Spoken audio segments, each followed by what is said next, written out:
ఒక అందమైన అడవిలో మోమో అనే చిన్న కోతి ఉండేది.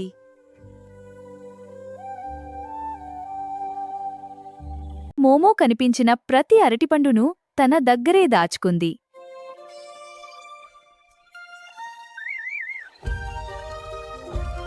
చిన్న జంతువులు ఆకలితో సహాయం అడిగాయి, కాని మోమో వినలేదు.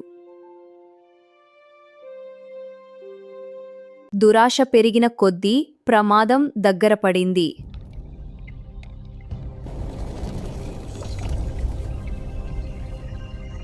అప్పుడే మోమో కిందకు జారిపోయింది. తన దురాశ వల్ల మోమో అన్నింటినీ కోల్పోయింది.